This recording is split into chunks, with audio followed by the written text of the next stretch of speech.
La famille, bonjour à tous, j'espère que vous allez bien et que la journée fut bonne. Bon, déjà je tiens à m'excuser les gars parce que j'ai pas fait le débrief directement après le match. Petit souci de famille, rien de grave, hein, juste ma petite qui est malade. Mais comme vous savez les gars, il y a des priorités dans la vie. Donc voilà, on s'occupe d'abord des priorités et le reste c'est secondaire. Ensuite, j'ai quand même regardé le match et j'ai été agréablement surpris de la compo. Parce que nous, on connaît Carlo Ancelotti, gros conservateur, tu t'attendais à voir Mbappé, Vinicius devant, machin et tout, voir la clique, quoi, normal. Et finalement, il te met les jeunes du Real, donc les Endrick, Arda Güler, Fran Garcia. Bon, Fran Garcia, c'est le plus vieux des jeunes, on va dire. Et en plus, il te met aussi des jeunes de la Castilla. Des jeunes, donc moi, je ne vais pas vous mentir, je ne suis pas la Castilla. Je regarde pas trop. Maintenant, tu as les collègues youtubeurs qui font des vidéos sur les jeunes que je suis, qui sont très intéressantes. Il y a quelques noms qui sont ressortis. Et donc, voilà, moi, ça m'a quand même surpris de voir des Aguado, défenseurs central, latéral, qui ont montré quand même qu'il y a du potentiel, que tu as des ressources, tu vois. Et il faut aller puiser dans ces ressources. Nous, on est là en train de se prendre la tête à chaque fois comment on va faire Dani Carvajal et tout. Mais il faut donner la chance à ces jeunes. Maintenant, on va pas se voiler la face, les gars. On collait Carlo Ancelotti. C'était une des quatre, Là, c'est normal qu'il les a poussés. Et même les jeunes de l'équipe, je vais en revenir un peu plus en détail sur les Endrick et compagnie. Mais Arda Güler, c'est différent. Parce que, en fait, je commence à mieux comprendre vraiment comment fonctionne Carlo Ancelotti. Même si là, sur ce match, il a changé un peu sa façon de... Il est sorti, on va dire, de sa zone de confort. Mais on va rentrer dans le vif du sujet et je vais parler d'Endrick. Bon, déjà, moi, je vais être honnête avec vous. J'étais déçu du match d'Endrick. J'en attendais un peu plus, tu vois. T'es aligné quand même avec des jeunes comme toi, les Aguado et tout ça, voilà, c'est la génération Endrick. Arda Güler, les machins, c'est la génération d'Endrick. Tu sais que tu n'as pas de temps de jeu, que ton temps de jeu est limité, que tu rentres, que tu grappilles que des 2 minutes par-ci, 2 minutes par-là. Tu dois en montrer un peu plus. Ça reste mon point de vue. Et t'as fait une belle frappe en fin de match. Mais pour moi, tu dois en montrer un peu plus. Tu dois avoir plus faim, tu dois avoir la dalle. Et moi, le match d'Endrick, il m'a pas conquis. Clairement. Moi, je m'attendais à, c'est bon, les gars, Endrick titulaire, il va faire du sale. Au final, pas tant que ça, tu vois. Après, bon, d'un côté, il faut prendre en compte qu'il manque de temps de jeu, tu vois. Mais il faut être un dalleux. Et je vais prendre l'exemple d'Arda Güler. Donc, Ancelotti, en fait... Chaque chose en son temps. Arda Güler la saison dernière, c'était le Endrick de maintenant. On va pas se mentir, quand tu vois Arda Güler la saison dernière, c'est le Endrick de maintenant. Arda Güler avait très peu de temps de jeu. Il a commencé à en avoir au fur et à mesure que le Real Madrid sécurisait sa saison. Il a commencé à avoir du temps de jeu. Et là, c'est la même chose. Là, c'est un match de D4. On rentre Endrick. Endrick, on le verra que si la saison du Real Madrid est sécurisée, on le verra un peu plus souvent. Mais là, s'attendre à voir un Endrick titulaire, à moins que Mbappé se fasse les ligaments et Vinicius se fasse les ligaments. Je pense pas qu'on verra Endrick titulaire ou voilà, grappiller plus de minutes qu'il lui en donne à l'heure actuelle. Donc, comme je vous l'ai dit, les gars, on va prendre Arda Güler. Arda Güler, la saison dernière, je sais pas si vous vous souvenez, mais je vais vous rafraîchir la mémoire. Arda Güler, il jouait pas beaucoup. Et on était beaucoup à se plaindre. Vous vous rappelez, les gars, j'en ai fait je sais pas combien de vidéos. Mais le jeune, il a un potentiel. Quand il nous met cette frappe du milieu de terrain qui tape la barre, il me semble, ou quand il... Au milieu de terrain, il crochette. Bref, il nous a fait saliver sur les peu de minutes qu'il avait. Et même en fin de saison, les gars, il enchaînait les buts. Vous vous souvenez? Je n'invente pas. En fin de saison, il enchaînait les buts. Même si la saison était sécurisée. Mais Arda Güler est entré, il marquait. Donc, il savait rendre bénéfique le peu de temps qu'il avait. Le peu de temps qu'il avait, tu le voyais. Il était là. Maintenant, cette saison, il a beaucoup plus de temps. Il y a des matchs avec, des matchs sans. Mais ça, il est rentré dans le coach d'Ancelotti. Ancelotti lui donne sa chance maintenant un peu.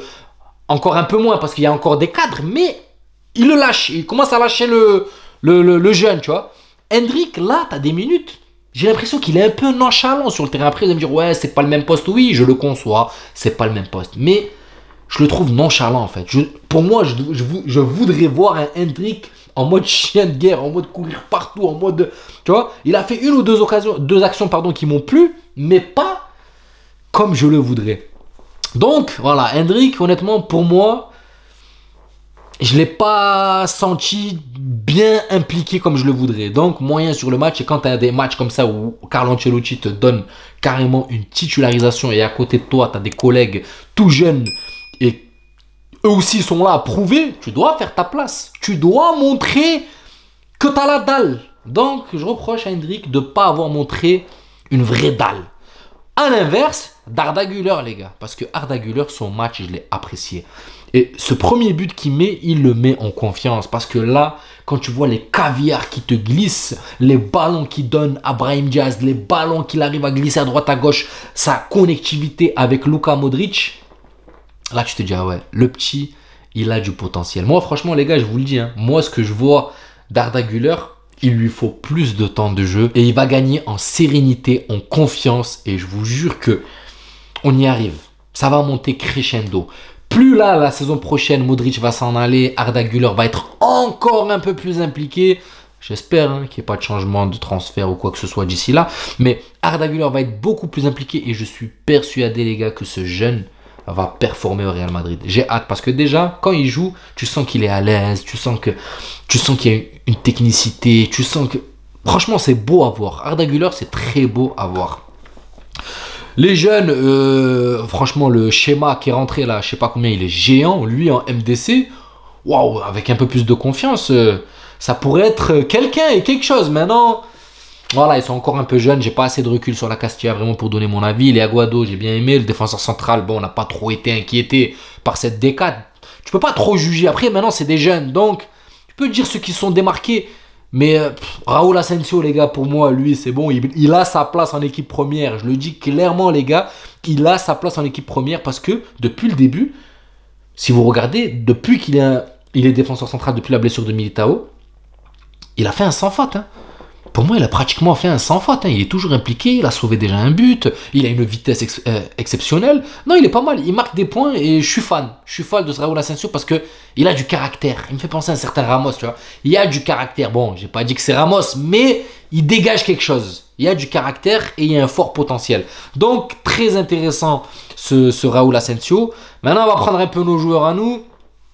Mbappé est rentré. Il a pas marqué. Bon. Après, c'est très compliqué, tu gagnes déjà. Moi, je m'attendais quand même à Mbappé qui rentre, qui flingue tout. Maintenant, bon, on l'attend quand même sur les grands matchs. Sur des matchs comme ça, tu rentres, c'est des matchs pour te mettre en jambe. Mais là, il y aura des matchs beaucoup plus importants et c'est là où on parlera d'Mbappé. Brahim, t'as trop croqué, mon ami. Alors, j'aime bien, hein. J'aime bien Brahim, j'aime trop son style de jeu. Mais là, tu sens qu'il était là dans ce match pour s'amuser. Et il s'est un peu trop amusé parce qu'il a trop vendangé. Et des fois, gros, il faut choisir la facilité. Il faut arrêter d'être égoïste. T'as l'impression que sur ce match-là, t'as un peu le naturel de Brahim qui est ressorti, tu vois. Le naturel qui est revenu au galop. Il a joué un peu plus décomplexé. Il n'a pas joué avec de la maîtrise et de la réflexion.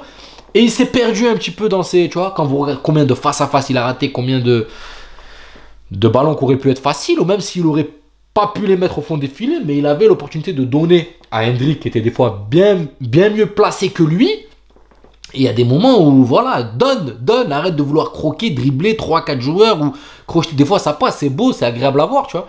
Mais des fois, gros, c'est bon. À un moment, le forcing, on l'a vu qu'il forçait trop.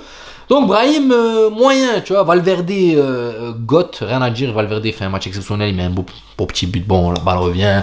Tu sais, il fait son coup de pied à la Olivier Tom, là. Beau but, on est content. Arda Güler met son doublé. Non, franchement, voilà, petit match de mise en bouche pour la Copa del Rey. Maintenant, moi, j'attends les grands matchs. Hein. Là, déjà, il y a un grand Atlético Bilbao contre Barcelone qu'on va suivre et qu'on va débriefer. Et je sais pas contre qui tombe le Real Madrid, mais on verra bien et on sera là pour débriefer tout ça. En tout cas, dans l'ensemble, je suis content que Carlo Ancelotti ait sorti un peu de sa zone de confort et fait cette rotation. Ça fait plaisir. On voit des noms qu'on connaissait pas, on voit des jeunes qui montent, ça fait plaisir. On voit les Arda Güler qui touchent le ballon, on voit Hendrick. Maintenant, Hendrick, on en entend un peu plus, frère. Donc, si tu as des minutes, fais comme Arda Güler la saison dernière. Rends-les bénéfiques, comme tu faisais en début de saison. Là, j'ai l'impression que tu es tellement saoulé que ça y est, la nonchalance, ça s'est installé. Et il faut pas.